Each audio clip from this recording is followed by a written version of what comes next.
तो last time में हमने जो क्लास में हैंडल किया नहीं, था एक सेकंड, एक ये। क्वेश्चन कर सकता हूँ? जी जी बताइए। लास्ट टाइम आपका जो फर्स्ट सेशन था, आप लास्ट टाइम अपडेट करते थे कि आपके क्लासेस ऑनलाइन लिंक में भी है, तो मैं एक लिंक ओपन करा था एपिसोड 1 बोल के, राइट? वही फर्स्ट क्लास थी आपकी, राइट? हाँ एपिसोड 1 जो लिंक्स दिए थे वो प्रॉपर स्टार्टिंग से नहीं है, उसमें लैंग्वेज क्लैरिटी नहीं आ रहा उसमें। मैं एपिसोड 1 का ओपन करा था तो या मिड से अपलोड हुआ, स्टार्टिंग से ही थोड़ा मिड ऑफ द कन्वर्सेशन से चला था।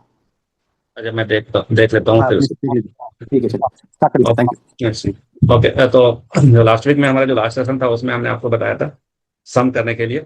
सम हमने आपको जो बताया था सम करने के लिए या फिर जो भी कैलकुलेशंस है ना, उसको through the reference functions and direct direct value calculations, फिर रेफरेंस का कैलकुलेशंस, फिर सम फंक्शंस यूज किया था मैंने, और उस सम फंक्शंस में हमने सेल का रेफरेंस दिया था और फिर एरे यूज किया था, राइट। यहाँ तक हमारा प्रोग्रेस था और हमने आपसे ये बताया, आपका होमवर्क था यानी कि प्रैक्टिस वर्क जो था कि इसका परसेंटेज एंड ग्रेड निकालने के लिए। चलिए, हमने ग्रेड आपको कंडीशनल फॉर्मेटिंग आपको बताया हुआ था, तो आप ग्रेड निकाल सकते हैं। ओके, नाउ आज का एजेंडा जो है वो मैं फॉर्मूला जो है ये फंक्शंस बताने जा रहा हूँ। सम एवरेज, सम तो हमने बता दिया, average mean max and count. ये बेसिकली जो है बेसिक बिजनेस फॉर्मूला कहलाता है, और फंक्शंस आप इससे बोल सकते हैं। ये बिजनेस का बेसिक फंक्शंस है। लाइक मैं एक सिनारियो लेता हूँ। ओके, कि सपोज कर लें कि मेरे पास स्टूडेंट्स रिकॉर्ड है ना, थाउजेंड्स ऑफ स्टूडेंट हैं, राइट। थाउजेंड्स ऑफ स्टूडेंट हैं। अब मेरे लिए यहाँ पे चैलेंज चैलेंज ये है कि अगर मैं ऐसे स्क्रॉल कर करके अगर किसी ने मुझसे पूछा कि आपके सेंटर में, है ना, आपके सेंटर में मैथ्स क्या स्कोर है ना, मैथ्स स्कोर क्या है, राइट। आपके सेंटर में मैथ के मैथ्स मैथ्स यानी मैक्सिमम स्कोर क्या है। सपोज कर ले कि ये जो हमने यहाँ पे रिकॉर्ड किया है 1000 स्टूडेंट का यहाँ पे रिकॉर्ड है। ओके, मैं इससे फॉर एग्जांपल अभी आपको समझाने के लिए यहाँ से हमने सपोज कर लीजिए कि यहाँ से हमने 12 रिकॉर्ड यहाँ से हमने कॉपी कर लिया और एक सीट हमने ऐड किया, यहाँ पे पेस्ट कर दिया। ओके, इसमें ये जो है फोन नंबर है, इसको मैं डिलीट कर दिया, ये ईमेल है, ये डिलीट कर दिया। और ये है आपका एड्रेस, एड्रेस में भी मैं डिलीट कर देता हूँ। अभी स्मॉल कंसाइज में कर रहा हूँ आपको समझाने के लिए। ये है सीरियल नंबर, ये नेम, राइट। और ये हमारा हेडिंग्स, अगर मैं इसको बनाता हूँ, हेडिंग्स भी अगर मैं ले लेता हूँ यहाँ से 13 तक अभी हमने यहाँ पे सीट 1 में जो दिया है, तो मैंने कुछ रिकॉर्ड्स डिलीट किए। अब यहाँ पे आप चेक करें कि यहाँ पे मुझे समझ नहीं आ रहा है कि ये नंबर किस चीज को रिप्रेजेंट कर रहा है, राइट। तो ये that is also the called the data cleaning, right. ये पार्ट ऑफ डेटा क्लीनिंग है इस, क्योंकि यहाँ पे मैं जो डेटा दिया है या फिर हमें कोई सेल्स का बंदा या मार्केटिंग का बंदा देता है और इस तरीके से देता है, तो मैं उसे इस डेटा को एक्सेप्ट नहीं करूंगा, रिजेक्ट कर दूंगा, बिकॉज मुझे इस पे ऑपरेशंस करने में और बहुत सारी परेशानी आएगी। क्या परेशानी है? सबसे पहले कि इस डेटा का कोई लेबल नहीं है कि ये डेटा हमारा, ये सी कॉलम में जो डेटा वो किस चीज को रिप्रेजेंट कर रहा है, डी कॉलम में जो डेटा क्या रिप्रेजेंट कर रहा है। तो ये एक तरीके से एम्बिगिटी या फिर कंफ्यूजिंग डेटा है, राइट। तो अभी एक तो ये मैंने इसलिए पहले हेडिंग नहीं लिया कि आपको यह समझाना था कि डेटा का लेबल होना बहुत ज्यादा इंपॉर्टेंट होता है किस केस में, बिजनेस के केस में। अभी हमारे पास, हम आपसे से बिजनेस की हैंडलिंग, बिजनेस हैंडल कर रहा था और मुझे यहाँ पे लेबल नहीं पता है। अब रैंडमली मैं किस चीज को बताऊंगा? अगर मैं यहाँ से आपको देख करके बताता हूँ कि सपोज कर ले कि यहाँ पे डेटा है और मैं ये समझ रहा हूँ कि चलो ये स्टूडेंट के मार्क्स डेटा, एक एज्यूम कर लेते हैं, एक एजम्पशन कर लेते हैं कि ये जो कॉलम है C to I, ये स्टूडेंट के मार्क्स हैं। तो मैं यहाँ पे एज्यूम करके बता सकता हूँ कि हमारे यहाँ जो फर्स्ट सी कॉलम में जो डेटा है उसमें हाईएस्ट मार्क्स जो हुआ है 95 है, राइट। 95 है हाईएस्ट मार्क्स। इसमें हाईएस्ट मार्क्स कितना है? 99 है। इसमें हाईएस्ट मार्क्स कितना है? मैं स्क्रॉल करके देख रहा हूँ, 89 है, राइट। इसमें कितना है? 69 है, नहीं 89 है। ओके, इसमें 98 है, राइट। और इस वाले कॉलम में 87 है, लेट अस सपोज, और इस कॉलम में 90 है। ये हमने हाईएस्ट मार्क्स तो सब यहाँ पे मैक्स मार्क्स हमने क्या क्या, मैक्स मार्क्स तो हमने यहाँ पे निकाल लिया। लेकिन मैं क्लेम नहीं कर सकता हूं या मैं कस्टमर को या पेरेंट्स को नहीं बता सकता हूं कि ये जो 90 मार्क्स है किस सब्जेक्ट का है, बिकॉज मेरे पास जो डेटा है वो एम्बिगस डेटा है, इनकम्प्लीट डेटा है, कंफ्यूजिंग डेटा है। तो मैं इस तरीके से तो बता सकता हूं कि हमारे यहाँ स्टूडेंट हैं जो अलग अलग कोर्सेज के अंदर अलग अलग सब्जेक्ट में जो हाईएस्ट मार्क्स गया है लाने वाले हैं वो ये है, right. But I am not sure कि ये किस सब्जेक्ट का मार्क्स हम आपको बता रहे हैं, बिकॉज कि हमारे पास लेबल नहीं है, इस मार्क्स का लेबल नहीं है। नो, अब मैं यहाँ पे जाता हूँ, स्टूडेंट को कॉपी कर लेता हूँ और यहाँ पे सीट 2 में उसके साथ ही कुछ नीचे में मैं कर लेता हूँ और मैं एड्रेस वाले मार्क्स और ईमेल फोन को हटा देता हूँ क्योंकि ये अभी इंपॉर्टेंट नहीं है। और यहां से मैं कंट्रोल एक्स करके यहाँ पे कंट्रोल, अब नाउ यहाँ पे जो मार्क्स आ रहे हैं, अब मैं इजीली स्टूडेंट्स के पेरेंट्स को बता सकता हूं कि हमारे यहाँ मैथ के मार्क्स का हाईएस्ट स्कोर क्या है, फिजिक्स में हमारे यहाँ हाईएस्ट स्कोर क्या है, केमिस्ट्री में हाईएस्ट स्कोर क्या है, बायोलॉजी में हाईएस्ट स्कोर क्या है, और ईवीएस में हाईएस्ट स्कोर क्या है, और इंग्लिश में हाईएस्ट स्कोर क्या है, और उर्दू में हाईएस्ट स्कोर क्या है। ठीक है, यहाँ पे हाईएस्ट स्कोर में निकाला। ओके, तो चूंकि अभी हमारे पास बहुत कम डेटा है तो मैं डायरेक्टली स्क्रॉल कर करके और मेंटल एक्सरसाइज करके मैं यहाँ पे क्या कर सकता हूँ, बता सकता हूँ कि हमारे पास जो डेटा है इस मैथ में उसकी हाईएस्ट मार्क्स क्या है, 95 है, बिकॉज स्मॉल डेटा है, राइट। फिजिक्स में मैं बता सकता हूँ कि 99 है, केमिस्ट्री में 89 है, फिर बायोलॉजी में 89 है, ईवीएस में 98 है, इंग्लिश में 87 मार्क्स है, और उर्दू में 90 मार्क्स का है, राइट। ये मेरा मेंटल प्रैक्टिस और मेंटल एक्सरसाइज मैंने किया और हमने यहाँ पे स्कोर फाइंड आउट करके हमने आपको बता दिया, राइट। तो ये जो एक्टिविटी थी, ये एक्टिविटी जो है स्मॉल डेटा पे तो वर्क कर सकता है लेकिन ह्यूज डेटा पे वर्क नहीं करेगा। अब मैं इधर स्टूडेंट रिकॉर्ड्स वाले सीट पे जाता हूं और यहाँ पे आपके पास 1000 स्टूडेंट का जो मार्क्स है, अगर आपको मैं यहाँ पे पूछूं कि यहाँ पे क्या हाईएस्ट स्कोर है तो यू नेवर नो कि यहाँ पे क्या, बिकॉज आपको स्क्रॉल कर करके चेक करना पड़ेगा, और जब चेक करेंगे तो ये आपके सोच से या आपके जो मेंटल एक्सरसाइज है या जो आप जितना को इमेजिन कर सकते हैं उससे ज्यादा यहाँ पे डेटा है। तो यहाँ पे कुछ अलग से आपको क्या यूज करना पड़ेगा, टूल्स यूज करना पड़ेगा, फॉर्मूला यूज करना पड़ेगा, सो दैट कि आप उसको रेंज प्रोवाइड करें कि इस यहां से यहां तक में जो हमारे पास डेटा है उसमें जो हाईएस्ट मार्क्स है उसको शो करो।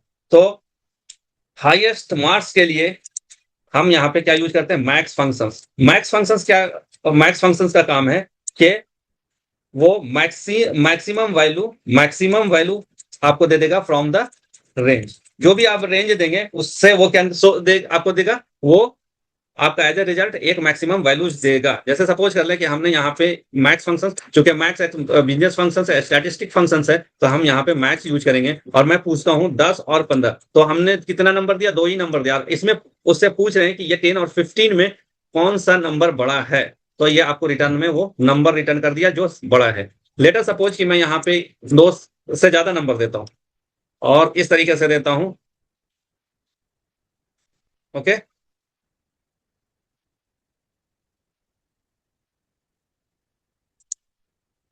अभी हमने मल्टीपल नंबर्स दिया, अब इन नंबर्स में जो सबसे बड़ा नंबर होगा वो रिटर्न करेगा, करेक्ट, क्लियर है ये। हमने अभी 2 नंबर लिया था, उसमें जो 2 नंबर में जो सबसे बड़ा नंबर था वो इसने मैक्स रिटर्न कर दिया, और इस वाले सेल पे हमने मल्टीपल नंबर्स लिया और इसमें जो सबसे बड़ा नंबर था उसको उसने रिटर्न किया, ओके। अब ये मैक्स जो नंबर है, मैक्स फंक्शंस है, मैं उसका यूज कर सकता हूं किसी भी रेंज को या किसी भी वैल्यू से मैक्स वैल्यू निकालने का। तो मैं यहां पे जाता हूं और ये जो हमारा वैल्यू है इसमें हम क्या करेंगे, मैक्स निकालेंगे यूजिंग हाईएस्ट। यहां पे मैं लिख दे रहा हूं हाईएस्ट स्कोर निकाल रहा हूं यूजिंग मैक्स फंक्शंस, ताकि आप जब इसको, और ये मैं इसको क्या करता हूं, ओके।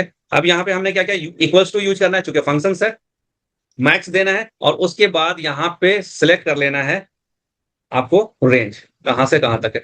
ये तो ड्रैग एंड ड्रॉप करें, ओके। या फिर आप इस तरीके से दे सकते हैं, दूसरा तरीका ये है कि मैक्स हमने दे दिया और ये 95 किस पे है, ये सी कॉलम पे 19 रो पे है, तो हम यहाँ पे देंगे C19। उसके बाद एरे के लिए जब हम रेंज लेते हैं तो कोलोन देते हैं, कोलोन हमने दिया और कहाँ पे 38, यहाँ पे इस नंबर तक हमको लेना है, तो 38 किस पे है, 30 पे है, C30। जैसे ही आप देंगे तो वो ऑटोमेटिकली सेलेक्ट हो जाएगा, ठीक है, इंटर करेंगे 95, राइट, दिस इज व्हाट। अब इसमें हमें फिजिक्स में का मार्क्स देखना है, मैक्स स्कोर, तो फिर मैं वैसे ही दूंगा मैक्स B19, D30 तक हमने ले लिया, यहाँ पे दिया तो 99। ओके, नाउ अब यही सेम फॉर्मूला इस पे भी अप्लाई होना है, केमिस्ट्री, बायोलॉजी, ईवीएस पे। तो मैं कॉपी करता हूं, यहाँ पे पेस्ट करता हूं, copy paste, copy paste, copy paste, copy paste. Okay,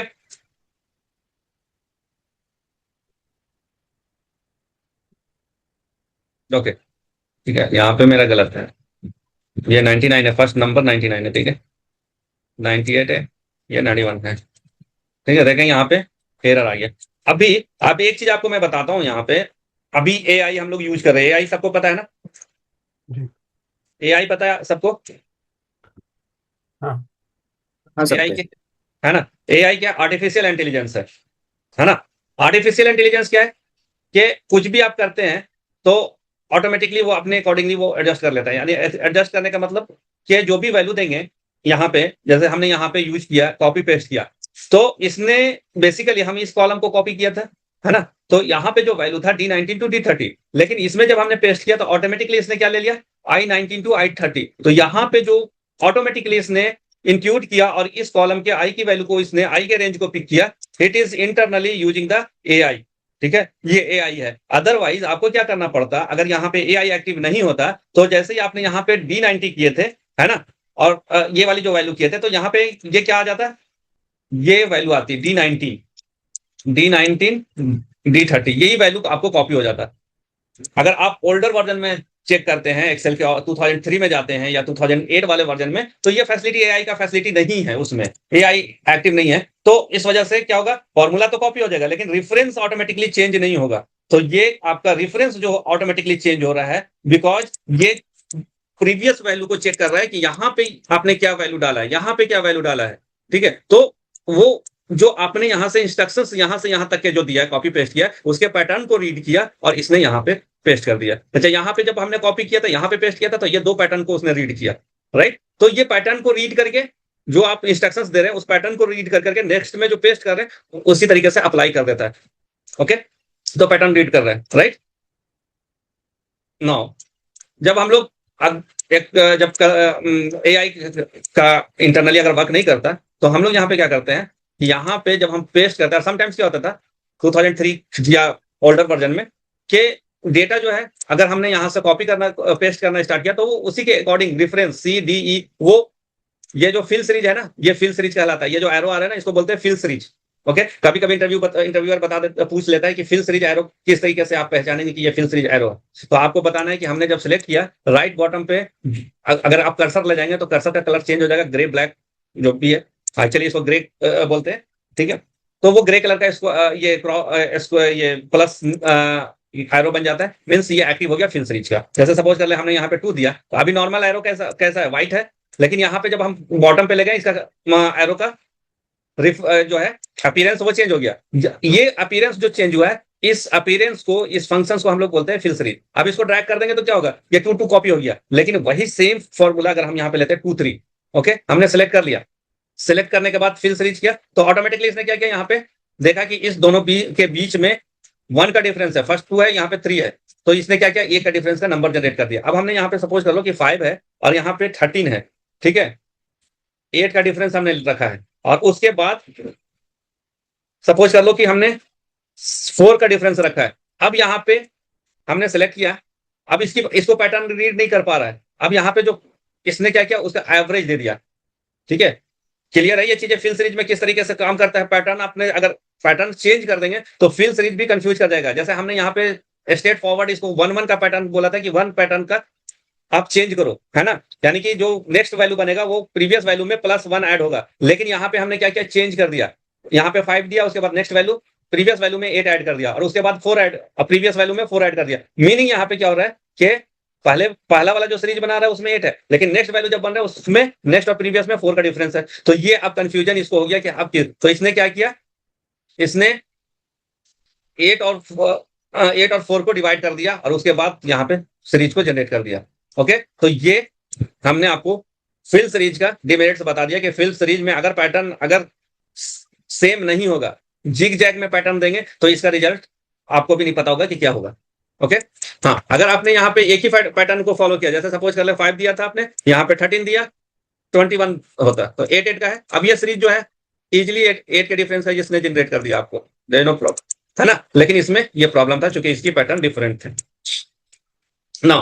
तो मैं यहाँ पे बता रहा था कि जब हम कॉपी पेस्ट करते हैं तो यहाँ पे एआई इंटरनली एक्टिव हो रहा है, फिल सीरीज नहीं हो रहा है। फिल सीरीज के केस में क्या होगा, एक और चीज मैं बताता हूँ कि मैं यहाँ पे लेटर सपोज, देखिए मैं बहुत आपको बेसिक से, हो सकता है कि आपको आप जान भी रहे हो, और आप, मैंने ये दो नंबर को मल्टीप्लाई किया, ठीक है। अब कायदे से मुझे क्या करना है, C19 को D19 से, राइट, C19 को D19 से मल्टीप्लाई किया, नेक्स्ट C19 को E19 से हमें मल्टीप्लाई करना है। तो जब हम इसको आगे बढ़ाएंगे, ठीक है, तो देखें यहाँ पे D19 E19 हो गया, यहाँ पे E19 F19 हो गया। मुझे क्या करना था, C19 को, ये C19 को, ये C19 को, बाकी ये इन सब से हमें क्या करना है, मल्टीप्लाई करना है।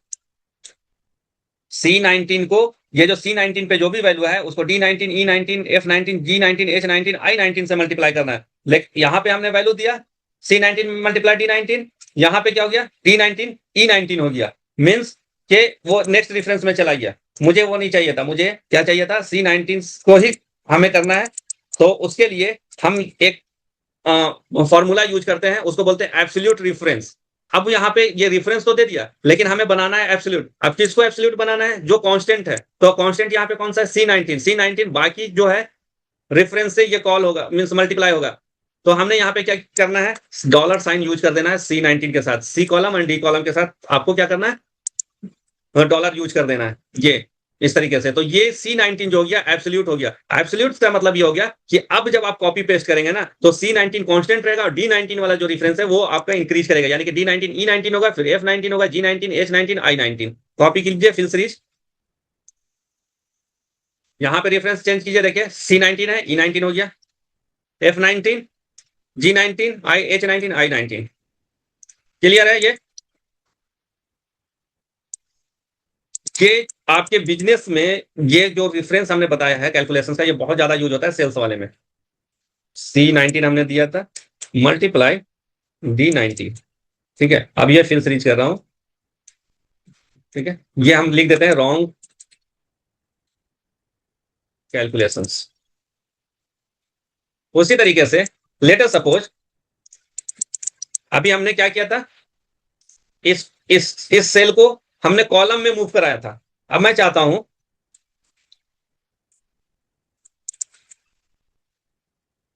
10 2 3 4 5 6 7 8 9 10, ओके। अब यहां पे हमने दे दिया 2 है, 3 है, 4 है, 2 3 4 है, 5 है, 6 है, 7 है, 8 है, 9 है, और ये 10। ये हमें टेबल जनरेट करना है, ठीक है।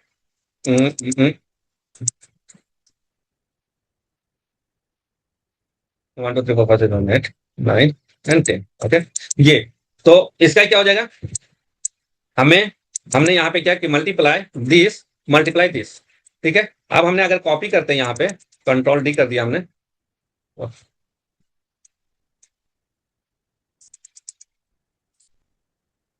फिर सीरीज करते हैं 2 1 जा 2 एच 4। हमें करना है इसको मल्टीप्लाई इससे, फिर इसको मल्टीप्लाई इससे, फिर इसको मल्टीप्लाई, अब देखिए, और फिर हमको 3 से मल्टीप्लाई करना है ना। तो इस केस में क्या हो रहा है, अब यहाँ पे दो, अब जो हम यूज करने जा रहे हैं वो मिक्स यूज कर रहे हैं। पहले आप समझिए इसको हम हटा देते हैं, अभी इसको मैं डिलीट कर देता हूँ। 2 1 जा 2 है,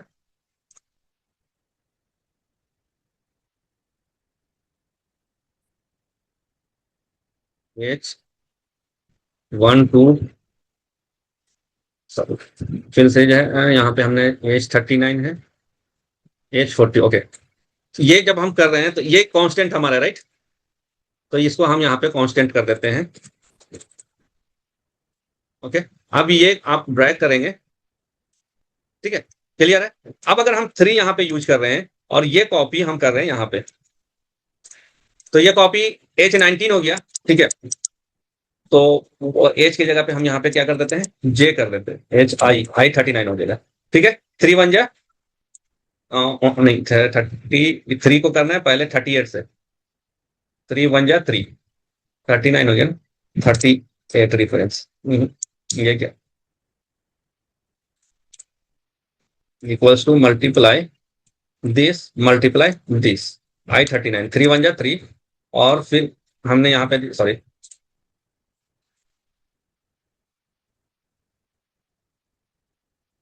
I39 को फिर एब्सोल्यूट हम बना देते हैं एब्सोल्यूट बनाने के लिए, क्योंकि वो कांस्टेंट है, ये इंक्रीज कर रहा है। जी का कॉलम जो है, जी कॉलम पे हमारा रेफरेंस इंक्रीज कर रहा है, लेकिन ये कांस्टेंट है, राइट। तो उसी हिसाब से हमने यहाँ पे किया, ये परफेक्ट है। लेकिन अब केस क्या है कि 4 भी है, 5 भी है, 6 भी है ना। अब हम ऐसा इस तरीके से बनाए, ठीक है, इस तरीके से वैल्यू लिखे कि ये जो डेटा है, इस तरीके से कैलकुलेशन हम परफॉर्म करें कि ये जो डेटा है मेरा परफेक्ट, एक बार कैलकुलेशन करें ये परफेक्ट हमारा वर्क कर जाए। तो मैं यहाँ पे क्या कर रहा हूं कि ये वैल्यू हमने लिया, मल्टीप्लाई किया, यहाँ पे मिक्स का कंसेप्ट हम यूज करेंगे। तो देखिए यहाँ पे कॉलम जी जो है वो कांस्टेंट है, ठीक है, कॉलम जी कांस्टेंट है, तो हमने कॉलम जी को के पहले डॉलर लगा दिया, ठीक है। और इधर जो है, इधर वाले जो दूसरा पार्ट है ऊपर में जो एच वाला है, वो एच हमारा कॉलम चेंज हो रहा है बट रो जो है वो सेम है, तो हमने यहाँ पे ये यूज किया है। और इसको अगर आप कॉपी करेंगे, ये हो गया, और फिर इसको आप यहां से ड्रैग करके मैच कर दें, तो ये आपका हो गया परफेक्ट, राइट।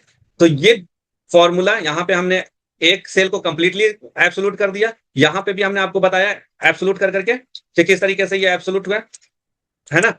और यहाँ पे हमने यूज किया है मिक्स्ड का, मिक्स, क्योंकि आप देख यहाँ पे मिक्स्ड हमने क्यों किया, मिक्स्ड हमने जब लिया क्योंकि यहाँ पे इस जी वाले कॉलम, जी कॉलम में जी मेरा कांस्टेंट है बट रो चेंज हो रहा है, और यहाँ पे क्या हो रहा है, रो कांस्टेंट है और कॉलम चेंज हो रहा है। तो उसके लिए हमें फॉर्मूला बनाना पड़ा कि इस वाले जो कैलकुलेशन हम कर रहे हैं, इस वाले के कॉलम को हम कांस्टेंट बनाएंगे और रो हमारा चेंजेबल होगा। यहाँ पे क्या हो गया, इस तरफ जब हम पढ़ रहे हैं तो मेरा कॉलम जो होगा वो चेंजेबल होगा, लेकिन रो जो है वो कांस्टेंट है। तो इस तरीके से हम मिक्स्ड रेफरेंस यूज करते हैं कैलकुलेशंस परफॉर्म करने के लिए।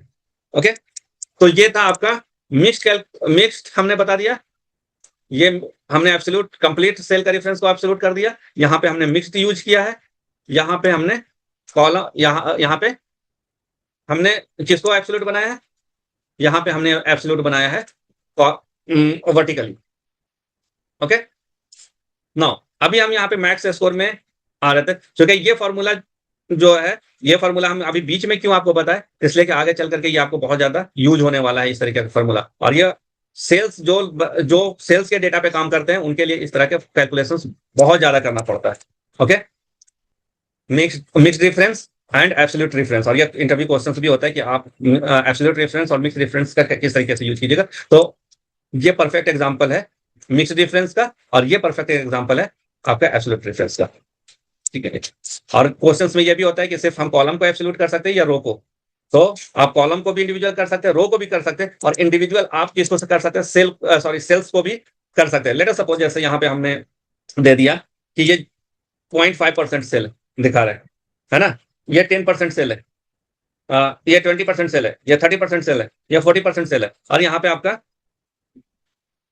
सपोज कर ले कि ये सेल डेली का सेल, उसका 5% कितना होगा, इस तरीके से 40,000 आज का हमारा सेल है, 50,000, 60,000, 15,000, तो ये हमारे पास सेल है। अब इसका 0.5% कितना होगा, 5% कितना होगा, 10% कितना होगा, 20% कितना होगा, 30% कितना होगा, 40%। तो इस केस में हम क्या यूज करेंगे, क्योंकि हमारे पास ये सेल्स किस कॉलम में, डी कॉलम में है, और इसका रो चेंज हो रहा है, और परसेंटेज हमारा किस रो में है, 68, रो नंबर 68 में है, लेकिन अलग अलग परसेंटेज जो है सेल्स का फिगर आउट करना है, तो इसके कॉलम्स चेंज हो रहे हैं। तो यहाँ पे आपको मिक्स्ड डिफरेंस आपको यूज करना पड़ेगा। क्या यूज करना पड़ेगा, मिक्स्ड डिफरेंस, जिसमें आपको रो एंड कॉलम को इंडिविजुअली एब्सोल्यूट बनाना होगा,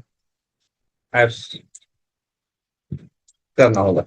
ओके, जो कि हमने यहाँ पे एक टेबल जनरेट करके हमने आपको बताया है। ये आप एज ए प्रैक्टिस आप यूज कर सकते हैं, प्रैक्टिस अपने घर खाली टाइम पे इसको प्रैक्टिस आप यूज कर लीजिएगा। नाउ अभी हमने मैक्स से बता दिया, ऑटोमेटिकली ये वैल्यू ले रहा है। मैक्स का क्या यूज था कि हाईएस्ट वैल्यू निकालना। लेटर ऑन मतलब प्रोग्रेसिव क्लासेस में अब हमें पता तो चल गया कि 95 हमारा हाईएस्ट स्कोर है। अब पेरेंट्स का क्यूरियोसिटी क्या होता है, पेरेंट्स का क्यूरियोसिटी ये होता है कि मेरा बच्चा 95% लाया या नेबर का बच्चा ने 95% लाया, यानी कि स्टूडेंट का नेम हमें बताना है कि भैया वो किसने 95 लेकर के आया है, मेरा बच्चा है या किसी और का बच्चा उसने, यानी कि स्टूडेंट नेम। तो अब यहाँ पे 95 के लिए हमें फिजिकली फिर वही मेंटल एक्सरसाइज करना पड़ेगा और चेक करना पड़ेगा। तो हम यहाँ पे देखें कि दो बंदों ने, Gary Gomes and Andy Duran ने 95 मार्क्स लाया है किसमें, मैथ में, ठीक है। बट प्रोग्रेसिव क्लासेस में हम लोग फॉर्मूला यूज करेंगे और ये नेम भी फाइंड आउट करेंगे कि किसने ये 95 लाया। ओके, तो आगे आने वाले दिनों में बहुत इंटरेस्टिंग क्लासेस होंगे। उम्मीद करता हूं कि आप लोग मिस नहीं करेंगे। Okay, no, less than 1 minute से कम बचा है टाइम, तो 15 मिनट के बाद फिर कनेक्ट होंगे, या डिस्कनेक्ट हो जाएगा तो 15 मिनट के बाद फिर से मैं शेयर करूंगा लिंक। ओके, और फिर से हम लोग कनेक्ट होंगे, तो रेस्ट ऑफ द जो फंक्शंस है वो हम लोग